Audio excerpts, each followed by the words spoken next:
Chuck Boller.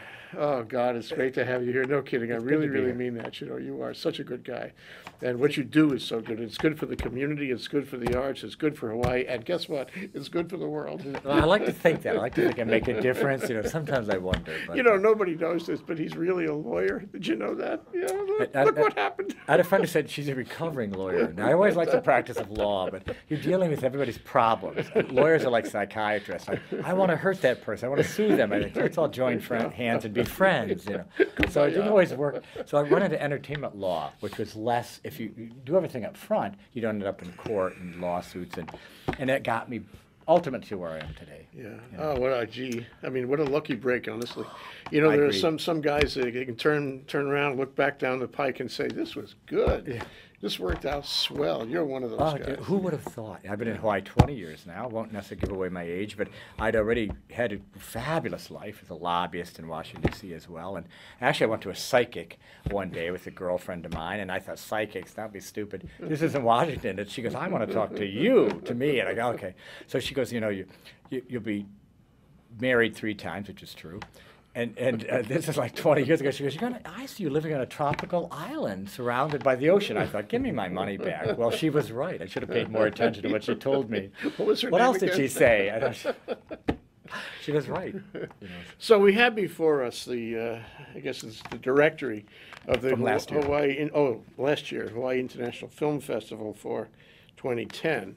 So what is going to be the difference between this one and the one that's going to come out for the film festival in October coming soon? Well, of course, this year will be even better because course. I always say every year gets better, you know, I think. But what remains the same, well, first of all, the dates, October 13th to 23rd. Okay, write right? that down. Please write that 11 down. days, right? And they can always find out things on our website. Okay, which is? HIFF.org, HIFF.org, okay. right? Everything's on there. They can even sign up for our e-news. Somebody said today, boy, you pester me with those e-news.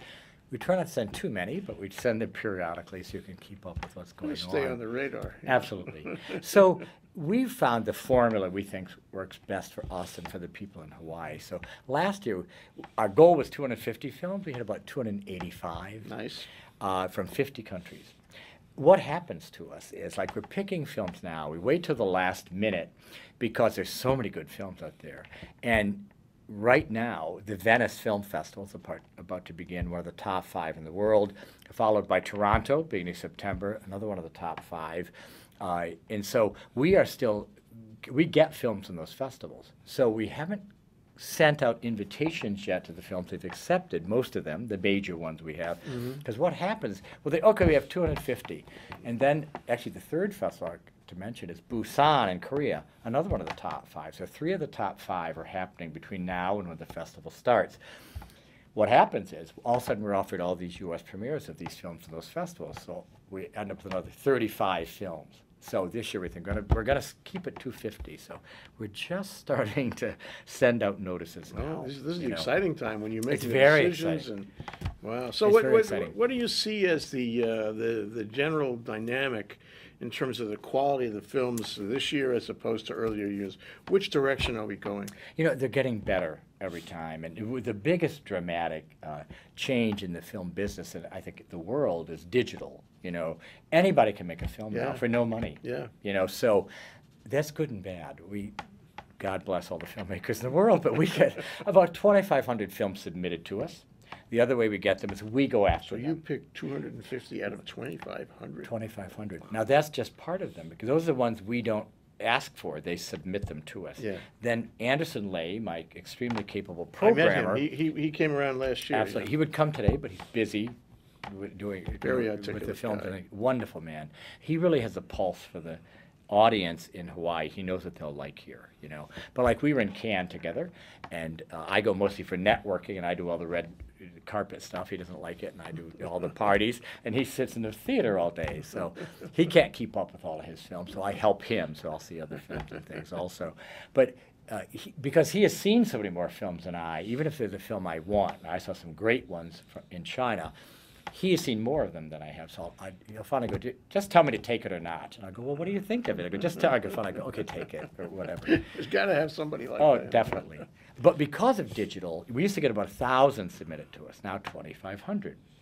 So all of those don't necessarily qualify to be in the festival. So that's the let me easy get a part. handle on the 2,500. They come from everywhere. Everywhere throughout the world. And they like the Hawaii International Film Festival because it's a great trip. It's good competition. There's It's a an certain American film festival. American film, so they can have American premiere here. Absolutely. Gee, I mean, it's everything to gain, and so they're going to submit to you and a lot of other places, and hope they get selected in a lot of places. Yes, and not necessarily always a lot of other places because it costs some money to submit, although it's only $50 to HIFF. That's not very bad. Like $5 or something negligible for films from Hawaii because they always encourage those. Is it too late for me to submit something? I might submit the tape of this interview. This would never get in. Oh. No, subject matter is too boring. No, but the personality doesn't work. Conversation last year. I think we did. But actually, the deadline has gone by. Off the record, every once in a while, especially for a Hawaii filmmaker, we'll extend it. If somebody could, because we know the filmmakers especially, and if they can guarantee they're going to have something to us in time, we go with it. Because our film festival guide, all 200-some pages, goes to press September 1st. That's 2 weeks away. Okay. So we have a lot of work to do before then, you know. Yeah. And so people will say to me, it doesn't matter if our film's in the festival guide. It should matter. This is the guide of record, the whole thing, you know. So we try to always get them in here. Sure.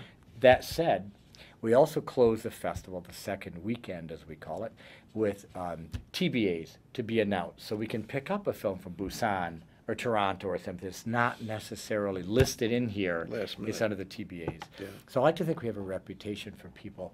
Those TBAs sometimes sell out when people don't even know what the film is. Like, yes, sure. you know, so they trust us enough. mystery that they're going to gift. be the mystery film. A festival like Telluride prints no festival guide until opening day. You have no idea, although I know one of the projectionists there, and he sometimes tips me off. Pays to know the projections. It does. What's going to be in Telluride? You don't know. And actually, because they've set themselves up that way from the start, things will sell out. Just people take for granted it's going to be a good film. That's great. So we're trying to do that. So as yeah, well. you can. Well, if you do a little of it, maybe you can expand that, and you know the mystery, the mystique of it may draw additional traffic. I Who hope knows? so. I think so. So what's the reputation does the HIFF have now in the world of film? I would love to think, people go, are you part of the top 10? Well, how do you count the top 10? I was talking about the top 5. Okay. To me, the top 5 are like Cannes, Berlin, Venice, Toronto, Busan. Then the next 5, you go, gee, Rotterdam, Locarno, San Sebastian. I'd love to put HIFF in there, maybe Tokyo. And you start to think, well, on what basis? For example, I'm proud to say I was the only American film festival invited several years ago to the 100th anniversary of Chinese cinema to honor that and to plan the next 100 years of Chinese cinema. Not that they paid any Like a attention to long me, but horizon, hopefully yeah. 100 years, it sounds great. Also, I was honored in Shanghai a couple years ago, and in April in Beijing, one of the 10 top film festivals in the world. Well, in Asia we are. We're the only American film festival that focuses in Asia. There are several Asian American focused film festivals. We focus in Asia and the Pacific. And Anderson Lay, our programmer, used to get upset at me. He'd go, Chuck, we're an international festival. Don't say just Asia and the Pacific. Our heart and soul is Asia and the Pacific. That said, we have films in 50 countries. Last year we added the Eurocinema Hawaii section, 8 great European films. We're doing that again this year to put a spotlight on those films to show people we have films from throughout the world, right? So I'm curious about the way the dynamic is working. What sort of films are coming in as opposed to before? What sort of genre? What sort of budget? What sort of plot? What sort of actors? A lot more documentaries. Michael Moore, whether you like him or not, I like him. I like his films. Very controversial often. When he won Cannes with his documentary. That opened. Which one was this? I knew you were going to ask me, and I'm thinking, Was now it do you remember the name of it? Sicko? It wasn't that. It was the one where he interviews all the politicians on Capitol Hill. I can see about, is your child serving in Iraq? And they would like run away from him as fast as they could. Yeah, we all know. We all know what that is. I cannot remember the name of that. Yeah. Of course, Do right the now. research. I'll think about it as soon as this is over, and I'll call you. But it's too late. But theaters now show feature length, 2 hours or like an hour and a half. Documentaries. They become much more popular. There's one about the Pentagon Papers a couple years ago. Frederick Wiseman always does some brilliant ones. They now have a whole life they never had before. Documentaries can be easier, quote unquote, to make. Often the challenge is you're shooting them. You're shooting 100 times more footage than you use. That's a challenge. So But in you the don't editing. exactly. You don't necessarily have to plot it out. Within reason, you have to think what you want to capture, but you don't know what's going to happen. Yeah. So you Yeah. you follow along. Yeah. But you see films on single subject in the world now, which you can imagine. In terms of the documentaries. In terms of documentaries. I want to talk to you about that. You know, it's a meaning. There's a meaning there. And it sounds like, I like your thoughts, but one starter thought is that the media is not giving enough information about, so many topics that are of interest to Very the true. public. And so there's a vacuum, there's a gap. Yes. And filmmaking sort of stepping into that. Definitely, definitely. For example, the Israeli-Palestinian conflict. We shot a film a couple years ago, Paradise Now. Do you remember that name? I'd seen it in Berlin. It was brilliant. It was about two Harvard students who go back to Palestine. There's one family had been disgraced by working with the U.S. He's offered $1 million to blow himself up as a suicide bomber. Another guy from Harvard can never get a job or anything. He's like beaten up and roughed up. Do they take the $1 million? They're dead. The family gets $1 million. The family gets their name restored, etc. Or do they continue their misery? What a plot. You don't think of it that way. No. I'm not justifying suicide bombing. But why would somebody blow themselves up? Well, there are reasons you don't. It's not just religious. There are other aspects to it.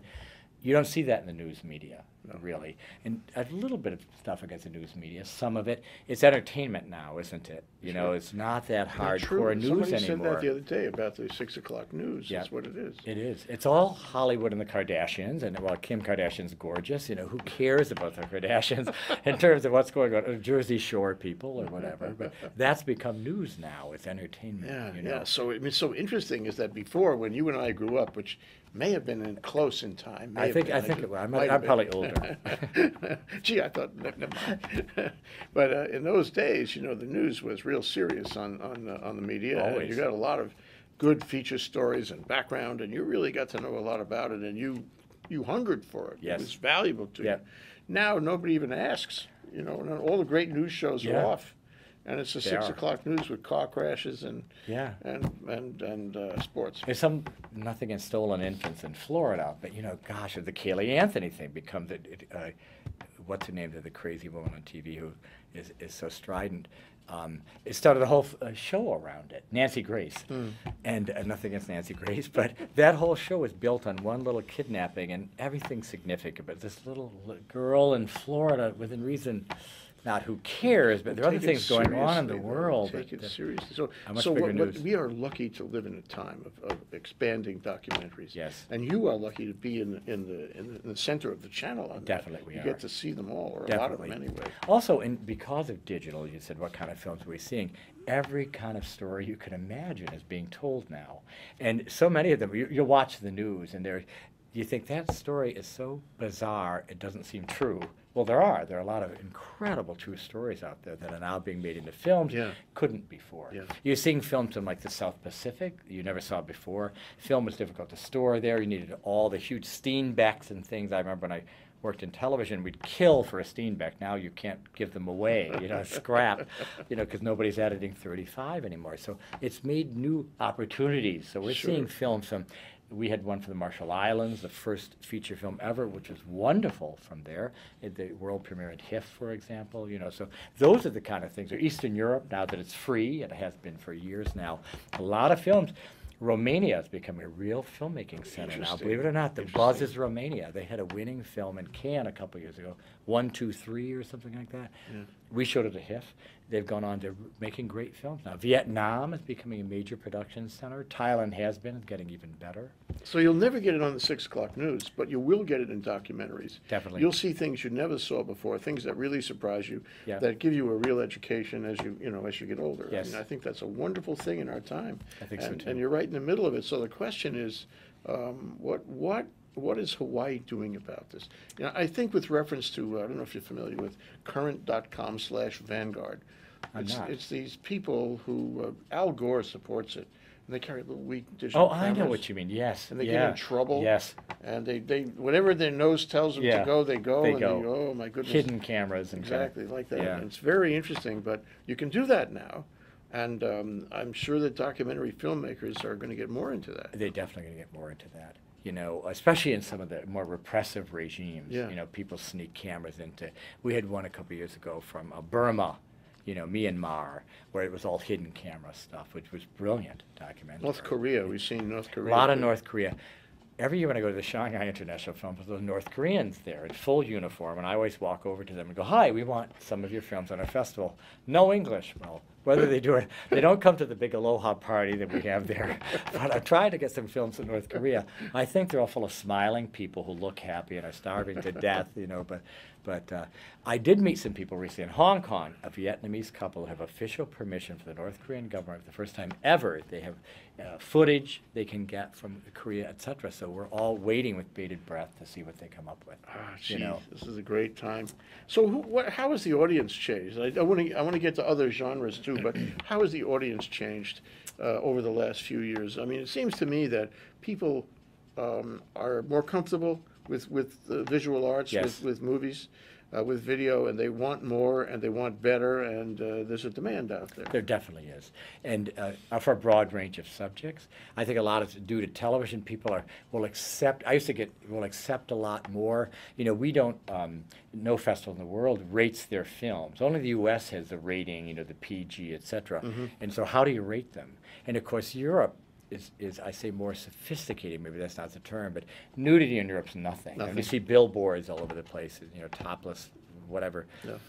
America's getting broader in their outreach, and except all in kinds certain of subjects. states. Certain states, I know, Iowa. Never get it. I know they never will get it, But so I think people are even more sophisticated these days, and because everything in the world is instantaneous news, they're very aware of, even though it's not the best news, they're aware of things that are happening, and so I think they seek things out like that. Every cultural and arts organization, like we are, want younger people, because people our ages are getting older and have a history of supporting culture and the arts. We've been very successful, I'm proud to say, bringing in younger people, whether it's surf movies, or part of my thinking is it's things like Twitter and Facebook.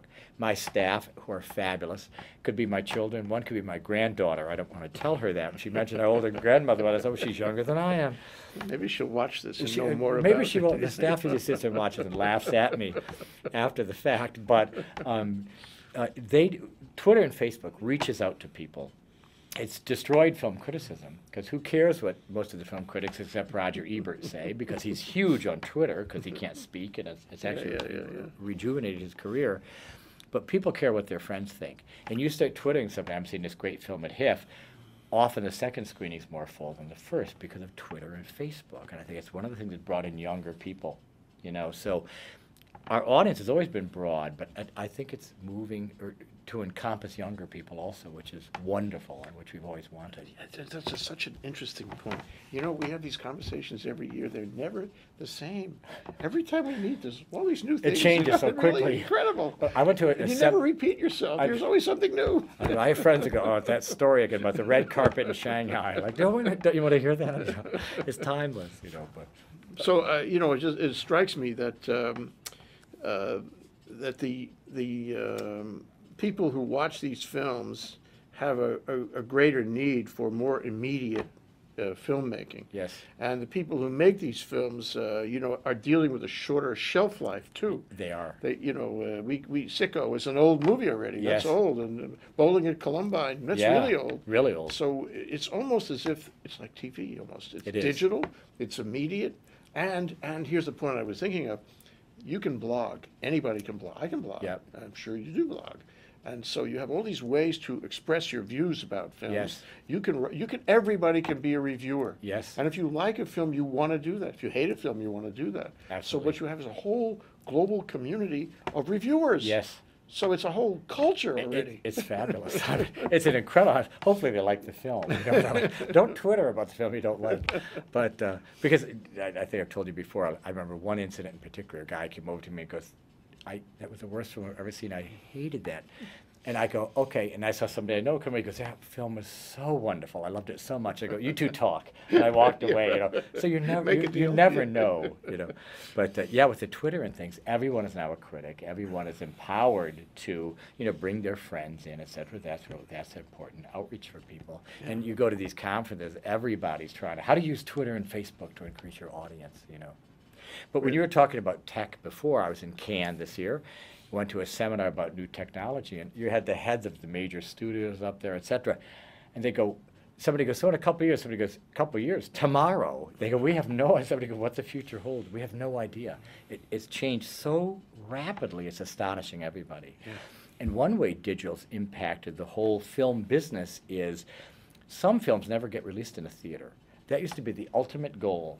You'd come to a film festival, you'd get some exposure, you'd get picked up by a distributor who put you in the theaters, who put you on cable, who gets you on video on demand, who gets the DVD sales for you. The track is the track. The whole thing. Yeah. That's out the window now. Often a film festival is the only theatrical release. Or if there's no theatrical release at all, it instantly goes. Airline sales are huge. I've seen some of the best films on airlines. So it goes straight to the airline. I had never seen The King's Speech, I must admit. So I saw it on flew Japan on Airlines plane, the yeah. other day. Oh, there's a King's Speech. Not bad, yeah. That's how I saw Thelma and Louise years ago, thank God. So it's a whole new world in terms of distribution and such. So you it don't means- need the old mechanisms. So you not only don't have to have a lot of money to make the film, you don't have to have a lot of money or influence to actually disseminate the film. Exactly. So if I'm a young stunk, and I have my digital camera, whatnot, and I make a film that I think Yeah. is pretty good, and I submit it to you, for example, and you like it, and you Yes. put it in the 250, what do I do then to get it out? Is there a way I can get it out on the cheap? I would get my trailer onto YouTube. Feed your Really? trailer Really? to Really? YouTube. That's The interesting. trailer is really a preview. I'm not sure Sure. why it's called a trailer, Sure. but a preview of coming attraction. Get it on YouTube. Because, the guys, Ryan Higa and his brother from Hilo are huge YouTube celebrities now. I understand they're millionaires now, good for them. They started their own little show on YouTube, and it took off.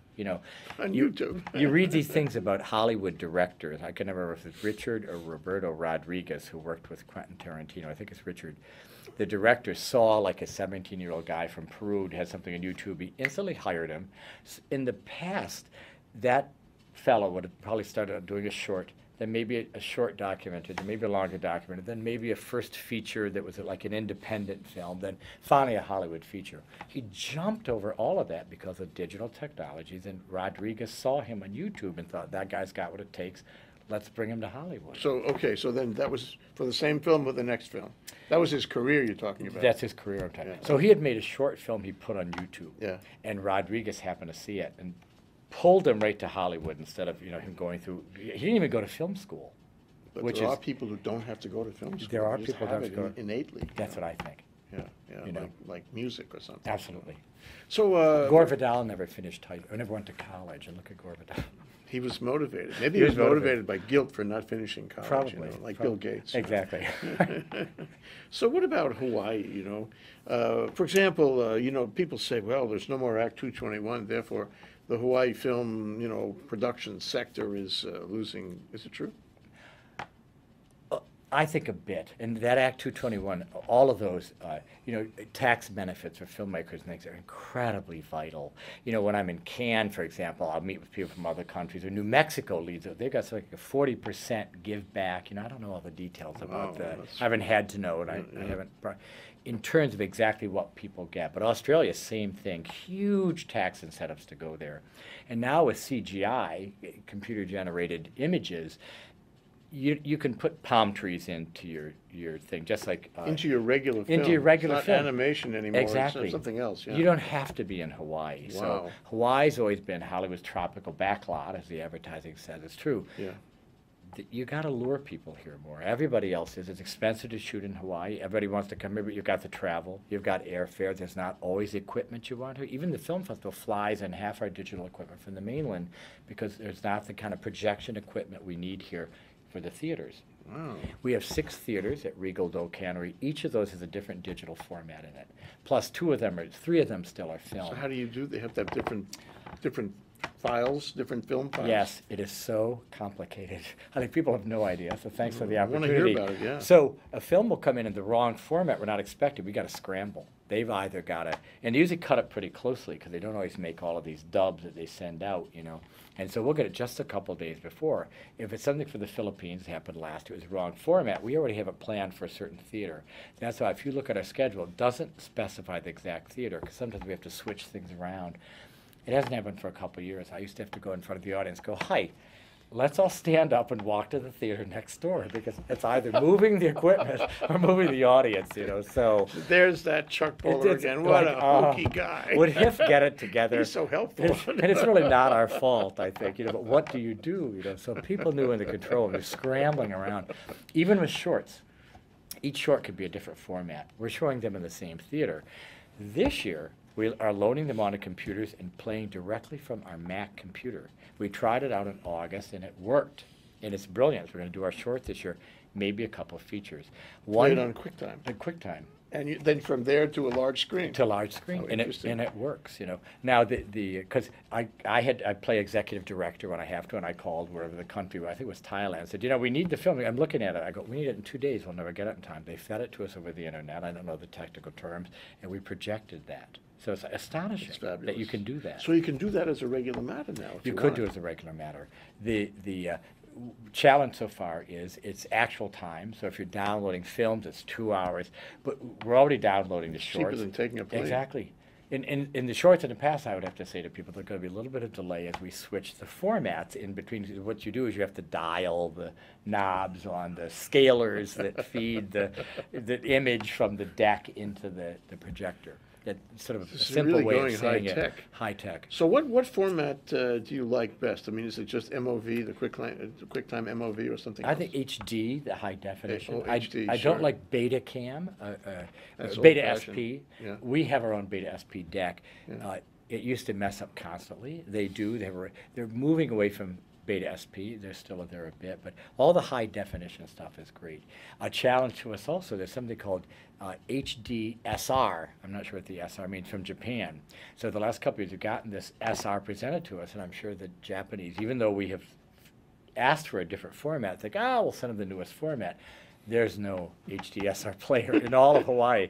I was calling Lost, and they go, what's that? I have no idea, but I thought you might know and you'd have a deck. Well, they didn't have a deck. Why would they? They should send you one of those programs that converts, you know, to other things. Absolutely. And then you Because there's no standard format. You ask, you know, everything changes so rapidly, Yeah, too. They're yeah. formed instantly, so there's no standard format Yeah. in the theater. So it's a real challenge is, what do you show? We don't use DVDs. They're just not good enough quality. Right. So the resolution's always The done resolution's down. always bad. Yeah. We do have Blu-ray DVD backup players because they will take even a regular DVD and boost them. So if something horrible happens, we have the backup of that DVD. But if somebody sends you a standard definition digital film, is that going to be good enough?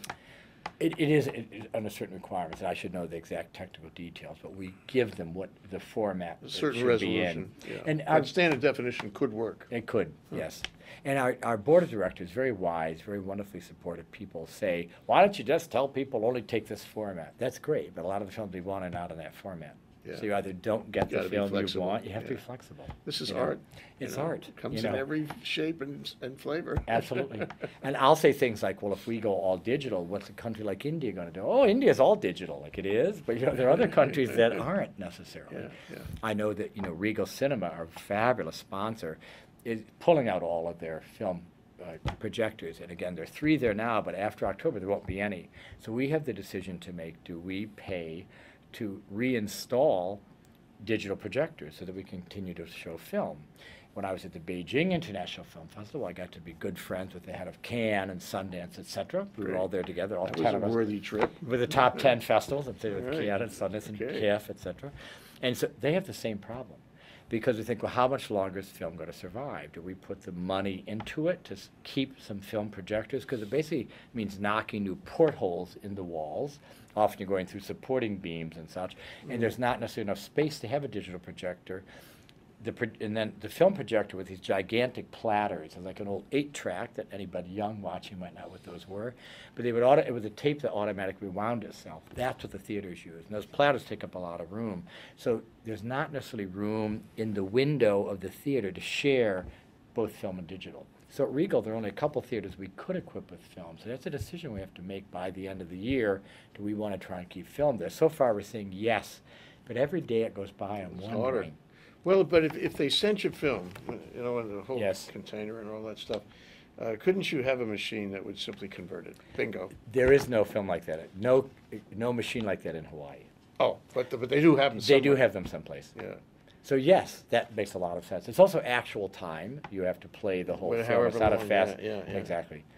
This So is, we've done that kind of thing before. challenging Well, stuff. I think it's more challenging, not less. it's more challenging, not less. Exactly. And people don't understand that. Also, Regal, because of piracy things, their films that they show come in on hard drive.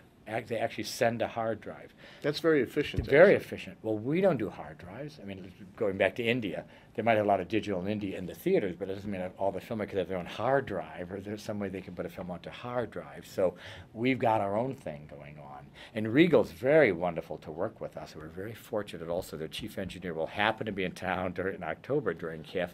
He was here in April. That can be helpful. My staff, actually Josh Nye and Manette Ferrer, are incredibly capable people, and they're digital, brilliant people. They ran 2 theaters that we had in April flawlessly, all digital. And Josh came up with things that even the digital projectionists didn't know of. Because look, we can interconnect these 2 things. They're like, you go, Josh. So this October, we were thinking of having no projectionists at all, because we have to fly them in from the mainland, because the projectionists here have not been, or have they had a need to be, expert in the new digital equipment. First of all, there are 10 different varieties. How can they know? So we've actually brought people in from Telluride and Sundance and stuff. This year, we're still going back and forth. Do we do that? I'm thinking it's buffer and reinforcement, we need them. Otherwise, I'm tempted to just go without. But I, in the old days, had to go down because some film print would rip in half and say to the theater audience, it's just half an hour more, and mumble, mumble. And then I come back, just 15 more minutes. Oh, God. That's not any fun. No, So no. we want to be certain it's going to be flawless. So while I know our staff can do a good job, we're still thinking of bringing in some of those projectionists. Just as We a also want to backup. train a lot of local people, because the thing is, they have the core of everybody here. Yeah, let's develop a local expertise, even Absolutely. if it hurts. You know, it's valuable. Definitely. And that'll help. In the end, it'll help HIFF. Definitely. So I wanted to go back and ask you what other kinds of genre are popular that are coming out this year that are worth talking about. I've heard of films that are, it's something out of the '60s, very understated, without a whole lot of plot, and you have Yes. to sort of figure it out. Yes. Is that popular? What do they call that? Very much so. I call it cerebral cinema. That's what, But, so we always try to have a mix of things like that, plus sort of popular films. I remember several years ago somebody said, gee, HIFF has all these action movies from Hong Kong. Yeah. Of course we do. Those are hugely popular there Sure, and here also, sure. So those kind of cerebral things are huge, and we always have a selection of those. And often it's the kind of thing, to me it's poetry and slow moving. Somebody else, like, that was the slowest film in the world. That's my opinion. see, Sorry. it's like it depends That's on what I it. think about And it. this year we'll watch a film together and we'll discuss it after. There are a couple we've already accepted that are like that. That Anderson and I think are masterpieces. Another big, boy, that was slow. I think that was pure poetry on screen. So we'll see. One genre they call genre films for some reason is horror. And part of me thinks it's led by Asia, because Asia and horror, as Roger Ebert, the wonderful film critic and friend of HIFF, has said, American horror movies, like a cat jumps out of a closet and scares you. Asian horror gets under your skin. It's truly creepy and gets you into your tremble. mind. And there's one a couple years we had to go called The Eye. And the screen came up white, and I was going to run up the control and go, something's wrong. And all of a sudden there was this scream came out of the screen, and fingers clawed through the screen. I thought, good opening. That's a good opening. I was already terrified. Nobody fell asleep on Nobody that one. fell asleep. And people love, whether it's zombie films, I'm not big on zombie, or vampire, but look how popular those vampire movies are. So we get a lot of vampire films submitted to us. Lots of genre films, horror films. Whether people think they're easy to make, I don't know. But interesting that those But films it are really goes popular. in waves, doesn't it? I mean, there was a time when we didn't have so much of that. I mean, Yes. I remember, in the 50s or so, in black and white, oh, Yeah. wow. Oh. When we grew up, kind of. Yeah. But then there was a period when you didn't see much of it. Now, I guess it's coming back. It's definitely coming What back. does this tell us about humanity? I don't know if they need new thrills, because Maybe so. part of it is with the world the way it is, in instantaneous news of horrible slaughters like the maniac in Norway, Yeah. or war. I mean, they're Yeah. in there in the field. There's people actually dying, and the whole thing. I don't know if they need more thrills, if it's escapism, if there hasn't been, like, again, somehow we lived without a lot of vampire movies for a long time, and now that's all you see. Yeah. On TV, for example, of the vampire Yeah, things. yeah. And So everybody- the same taste will apply. Right? Yeah, exactly. So we But have vampires, we have violence, we have war. We have, Romance always. Romance always. Romance. How about romantic comedy? Is that popular? I think that rom-coms. I think Rom-com. rom-coms. Pardon me. Rom-coms are always a sure bet. People love those, you know. Korea does a lot of incredibly good rom-coms. Usually the girl dies, she comes back as a butterfly or a breeze. She's ruffling the curtains, you know. But people love those. Everybody likes romance, and often they're broken hearts, but a lot of people have suffered broken hearts, and they can associate What with about that. the kind of Larry David kind of comedy? I've been watching his Curb Your Enthusiasm Yes. series on cable, and it is hysterical. It's hysterical. Some people don't like Larry David. He's not their kind of humor. Like Woody Allen. Same thing, yeah. I love Woody Allen. And I remember, like, I would be in New York seeing a Woody Allen film. The audience was hysterical because Woody was very New York oriented. I was in Washington, D.C., completely different audience. Yeah. Silence in the Yeah, theater. yeah, I'm yeah, laughing by yeah. myself, and no one else is Embarrassing. laughing. You know. But like, so at Cannes this year, I saw Midnight in Paris. I remember Anderson said, "Why bother going? It's going to be in the U.S." I go, "Because I got a ticket, and I want to go, you know, to the world premiere." Sure. I liked it very, very much. I did too. You know, it was a great film. So. Yeah, I didn't see it in Cannes though. I saw it right here. It was wonderful. I'm suggesting it to everybody. I saw Tree of Life in Cannes. That was second unit DP, director of photography, is Paul Atkins from Hawaii. Second unit is basically anything without the actors in it. It's all the background shots and things. I thought it was one of those brilliant films I've ever seen. You mean there's no actors in it? Well, what Paul Atkins shot is second unit. So it's basically, because why have the top cinematographer in Hollywood shooting a forest scene or an ocean wave or something? You'd have a second unit where there Okay, really okay. aren't the actors in it. So you're not paying the actors for their time or anything else. Yeah, yeah. So you'll send this crew off into the middle of the woods to get some shots of wood as they're shooting the sky, or that's second unit. B-roll, yeah. B-roll. Yeah. And Paul's a brilliant cinematographer. He's won Academy Awards, for example. Just brilliant. He and his wife Gracie were in Cannes this year. Wonderful human beings. Paul set me up to see Tree of Life, the Terrence Malick film, and said, "Forget everything you know about filmmaking. It's a completely unique film.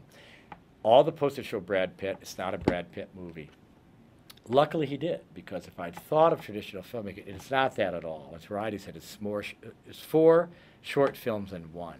I loved it. Everyone I've sent to see it here in Hawaii has hated it. Said, "I'm never paying They attention don't to what have you're." good taste. That's all. See, That's all I can say. didn't get it for a second. I loved it. Also, it was about growing up in the 50s, which is even a little earlier for me, but there was a lot of things I could associate. Small town America, you know, it was brilliant film. I think we're in my little world. I think we're in a time of nostalgia. We are. You know, there's one going around the web now about a parade on Kalakaua Avenue right after Victory in the Pacific Day. You know, and it was must maybe be it was great. Victory in Europe. Must be great. In color, it's in color, and you Wow. see all these people, and it was a two-lane street, and they were sitting in their convertibles, you know, and the girls and all this. It was really out of a great. dream, and Oh, it's real film. So I mean, I think that kind of thing is popular. But going I to think so, too. going to the picture of Hawaii, though, do we have a robust filmmaking community here? There were a couple of movies that came out in the last year or so. I don't know if Yes. they're going to be in the film Yes. festival. Jason Lau. Yes. We had, for example, yes, there is a very active, very, very capable, well-established. It's always increasing every year, their establishment and their wisdom and their quality here in Hawaii, thank God. Part of it, honestly, was fueled by the original 5-0 and all the Hollywood films Yes. that came, because they trained the local people. And Hawaii has a very good filmmaking reputation. I think Lost, in particular, really helped solidify where we are It's a now. good production. Digital's part of it, because anybody can make a film now. You get your friend, you act in my film, and I'll shoot your film Yeah, for sure, you, and it's sure. good, which is wonderful. But last year, for example, Jason Lau and John Ching, I just ran into John Ching on the way in here, as a matter They're of in this fact. building. They're in the building. They're doing very wonderful things. They did The Tempest, which I Tempest, loved. right, A on lot of Lanai, people didn't yeah, like it. yeah. On Lanai. It's Shakespeare, and people said to me, "I can't understand what they're saying." Like, well, it's Shakespeare, so they're saying Shakespeare is what Listen to they're it. quoting Shakespeare. But I love that. Of course, we're after The Descendants, the film that was shot here by Alexander Payne, who did Sideways, who's someone I've known for years, so we've been talking about that. They brought George Clooney to Hawaii, etc. It's a Hawaii story. So we'll always go after those kind of films. So you ask for those. We ask for call those. for those. Yes. And do they come? Yes, they do come. Of course Yes, they come. we had both of those. Silly exactly. of me to think otherwise. You know? Well, you never know, because the distributor, has to figure out how to release those films to get the biggest buzz and And make you're them part most of the successful. strategy. We're part of the strategy. Years ago, when I first took over the film festival in 2000 as executive director, one of my coups was getting Crouching Tiger, Hidden Dragon. Sony Pictures Classics in New York said to me, I've known them, they're very tough guys, New York guys, classic New York personalities. Nah, you can't have it for Hawaii. Only 1.2 million people live there. The market's not big enough. And I said, you're crazy. Chow Yun Fat's a household word here. You know, they go, I know. Why give it to you? Release it. It'll sell it anyway. I called Ang Lee, the director, who I knew because of HIFF, and he gave it to me. So Sony at first was furious that I went over their head to get it. They said, don't take Ang Lee's print. We'll send you our print. Well, they sent a very tough, aggressive woman who since has moved to Maui because she had such a good experience. She loved her. She's moved here. She wouldn't let that film print out of her sight. Literally, it was in her hotel room with her. She was in the booth with it. But it 800 seats sold out in 20 minutes at HIFF. And I remember overhearing her on her cell phone going, you wouldn't believe it. It's like this frenzy here. She's telling New York. They like us now at Sony Pictures in New York because it sold out, you know, so quickly here because people wanted to see. We did know all the stars and such. But you put some publicity out in advance. Absolutely. And, boy, that would have been hot. Oh, definitely. And it was a hot movie for sure. Definitely. I loved it. Oh, it was so good. Ziyi Zhang, is she? Zhang Ziyi, Ziyi Zhang. I see her every year in China, and now she knows me, and she'll go and she'll go, aloha. She speaks beautiful English now. She didn't at all. I still speak no Mandarin. And she said, I do want to come to your film festival, because I invite her whenever I see her. We will get her here. Let me know when she's coming. I definitely will let you know when she's coming. I've also always wanted Gong Li. There's a great film called Shanghai. I saw in Shanghai a year and a half ago. It's perfect for Hawaii. Ken Watanabe plays the evil Japanese colonel who takes over Shanghai. Gong Li is, of course, the gorgeous nightclub singer with the handsome boyfriend Chow Yun Fat, who also heads up a triad in town. John Cusack is the boyfriend of Gong Li, U.S. secret agent. Perfect. There's a film company I won't mention because they're still trying to get it. They bought the American rights, and they're just sitting on it right now because they have a similar film they want to promote. So I'd love to get that film from Hawaii. If I can write a letter or make a call, really, Chuck, I'll do what I can. I would love that to happen.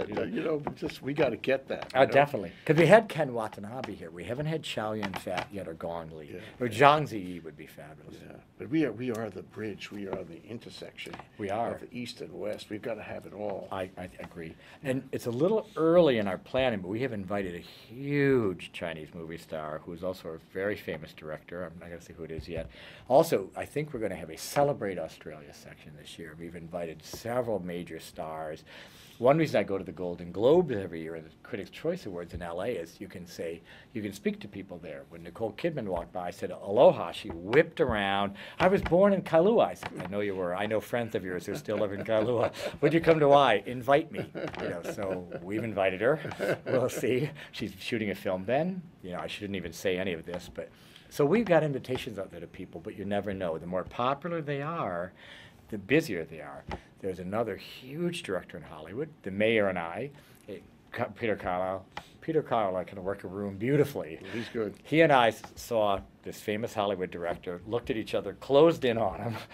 The city of Honolulu presents the Vision and Film Award. On the spot, we offered the Vision and Film Award to this director who accepted. Just told me last week he can't come now. He's shooting a new film in New York City. So we'll give it to somebody else this year. Well, what's your dream on this? Just you paint a picture which kind of extends out into the future, and I get the idea that there's a cons. Did I pronounce it right? Con. Some people say con. Some say can. One woman said it's basically can. Say it very quickly, like. I know that most people say like can, I think is what they say. Con. Well, I like con myself better. I think anything you want to say. That's the French pronunciation, isn't it? You know the French. Yeah, you know the French. They got their own way of doing doing everything. Attitude.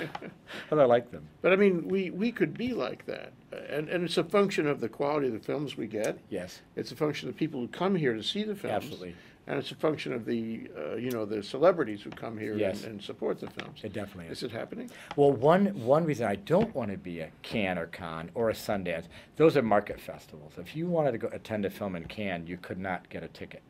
It's only market, meaning film distributors, theater owners, film festival people, other filmmakers, to the trade. To the trade. So both Sundance and Cannes are like that. We don't have a market where you try to acquire films for theaters, cable, airlines, etc. because there's Busan right before us in Korea, a huge market that covers all of Asia, and immediately after us is the American film market in Los Angeles. For us to have a market's crazy.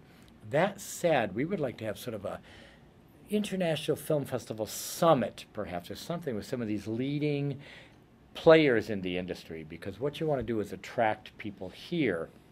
I'm always telling people, even the governors who know it, but I'm not sure they realize, everyone here realizes the significance. We're really 2 film festivals in one. Last year we had between 300 and 350 guests from throughout the world.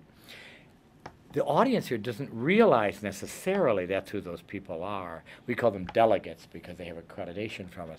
There are also 50 to 75 Hawaii delegates every year, so it's great. They get to interface with the people. Remember, Edgy Lee years ago met Haskell Wexler, the legendary cinematographer. He ended up shooting a part of her film for her here.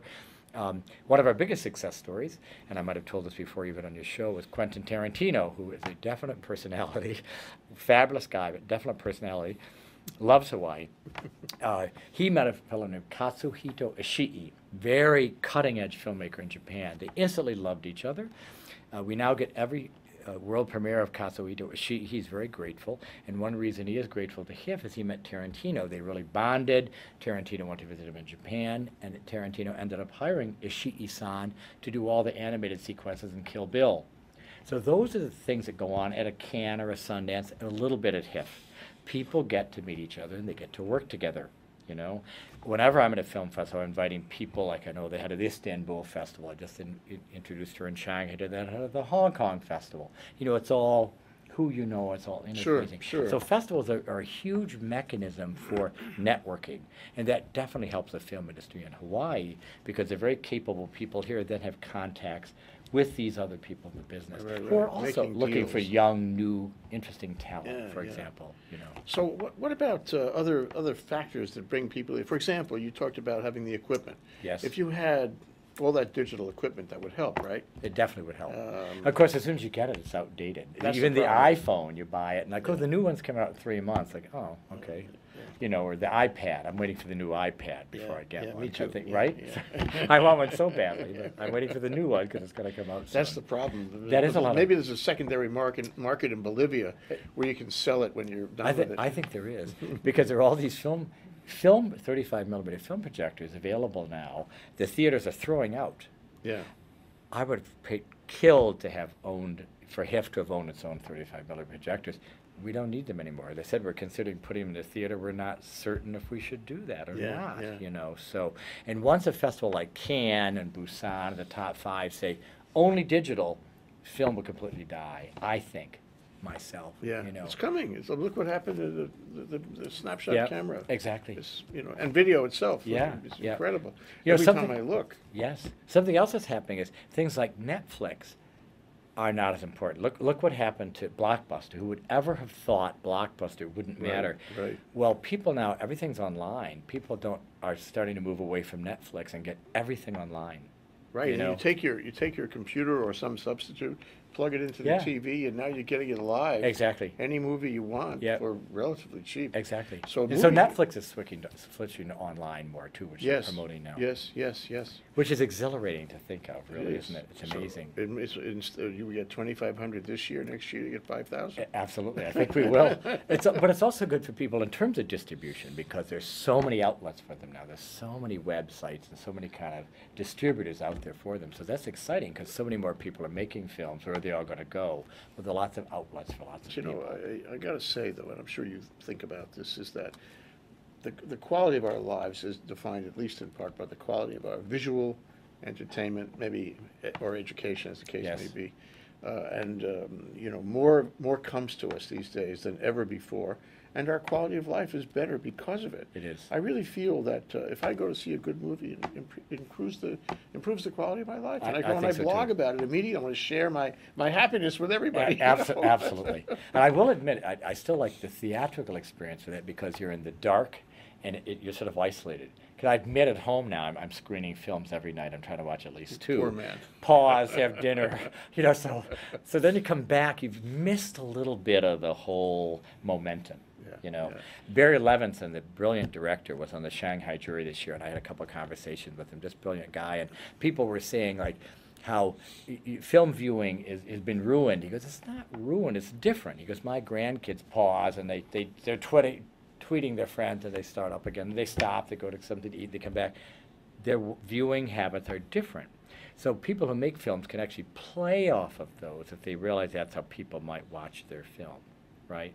So it's a whole, again, it's a different world. For the whole, and it's global. It's for the whole, you know, if I tell you that films are educational, they're educating everyone. Yes. And you can be in Afghanistan and get the same film as we do here. Absolutely. And they can learn stuff. Exactly. So look at the influence of the internet and digital things, how they are educating the entire world. You know, look what they did in Libya. They overthrew the government, really, through digital. I think this is part of it. All that unrest, you know, people coming up and fomenting unrest in the Middle East, it's partly because of this. I think it's it a is. combination of the internet and the movies on the internet. I think it definitely is. And I like to think it's a more sophisticated world now because they can see international cinema and see things from around the world. So it definitely expands their horizons. I think it's a balance, a battle. I mean, for example, one movie might be a romantic comedy musical that makes you feel good. Another is a movie on how to make a bomb.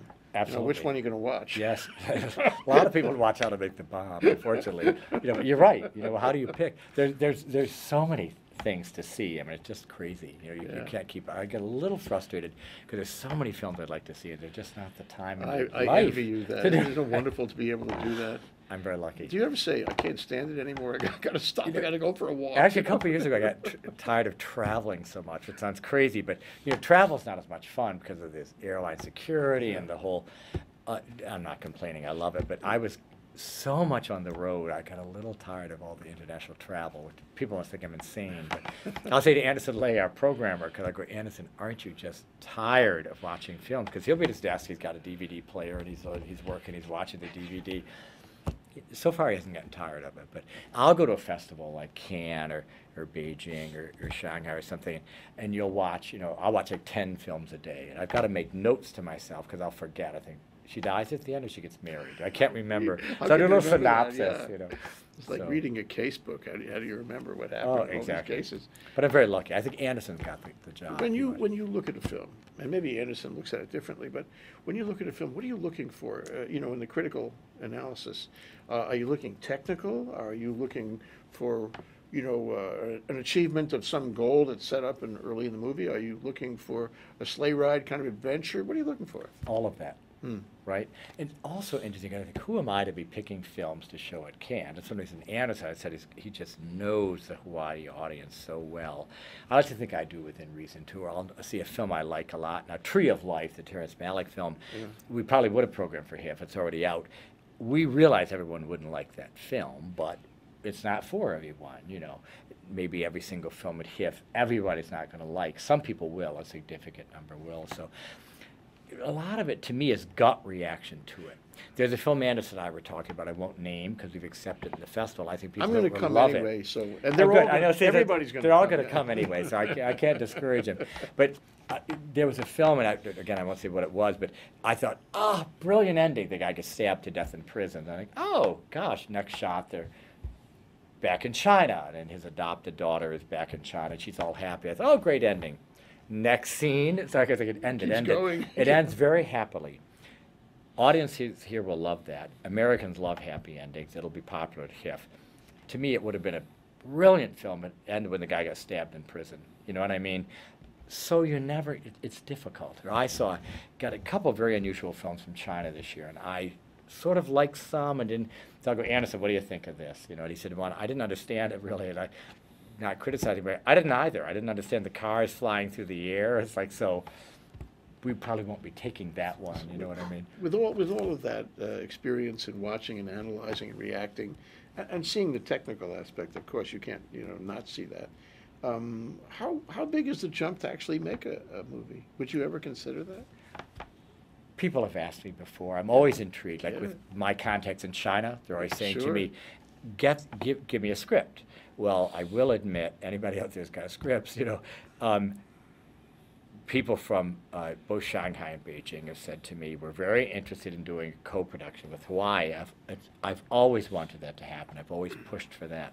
And, of course, Sun Yat-sen's a classic story here, but I think they're thinking more rom-com, romantic comedy or something. But one of the major Chinese film people was coming through Hawaii on his way back to China a month ago, and he was vacationing here, so he called me up for dinner. And he said, you know, give me a script. He goes, it's so beautiful and it's so wonderful. And the culture, people have no idea, I agree, what the culture in Hawaii is really like. I mean, sun and surf and sand is fabulous. They have no idea the culture that we love here, all the different cultures that come together and make unique. He wants to show that in the film. I am all for that. And co-productions are huge now. Also, something Barry Levinson, the director, said on a panel in Shanghai, and it's very true, China's got all the money in the world. They don't think they have good writers. They've got great actors, great directors. They don't think they have good writers. They have great stories. Of course, China does. America is seen as having great script writers and great stories, no money. As Barry Levinson said, the money in Hawaii now in Hollywood now goes to Hangover 6 or Pirates 10, or nothing against those films. Those are safe bets because they're all hits already. Too many safe bets. So if you keep doing the sequel, or to me, nothing against the Hangover movies, which I admit I haven't seen, I should. Gosh, like, come on. Can't we come up with something else? Oh my God. So Barry Levinson said, of course, he did so many great films, including the one about the autistic brothers, starring Dustin Hoffman. I can't think of the name of it. Rain Man. He said Rain Man would never be made in Hollywood now. On the same panel as Hugh Hudson, the director of Chariots of Fire, because Chariots of Fire would never be made by Hollywood now because nobody would put the money into it. It's not a sure bet. The only people who would fund it are HBO or one of the TV networks, one of the cable networks. Yeah. Absolutely, and HBO. They're making good things. Meryl Streep's doing this on HBO. Susan Sarandon. HBO is very acceptable. Look at the awards HBO wins at the Hollywood Foreign Press. The Academy Award doesn't do TV, but Hollywood Foreign Press does. HBO always wins a lot of awards there. China, or you go to China and you do a co-production with China because they get all the money in the world. If you want to get into the Chinese market, they only take 20 foreign films a year. There are actually other ways of getting into China. You can sell the rights to the Chinese if you want to get in that way, but if you want to keep the rights, 20 foreign films, not all American. Only part of those are. If you do a co-production with China, you're not a foreign film. You have free entree. English. You would have at least Mandarin subtitles on it, But there's so many co-productions now in the world, and that's one reason why. Germany used to have a lot of film funding because of tax laws. They've just changed those. But I think, what's Germany got to do with, like, Peru, with, like, this co-production? The money came from Germany. Yeah. So a lot of... Change the way it works with the money. Change the way it works. Incentives. Whenever I'm in China, it's full of American filmmakers trying to get into China now, So stay tuned to HIFF, and it's going to be a fabulous year, we think, better than ever. Stay tuned to HIFF. Thank you, my friend. Stay tuned to Chuck Boller. Thank you Thanks so much, Chuck, as Thanks always. a lot. Aloha.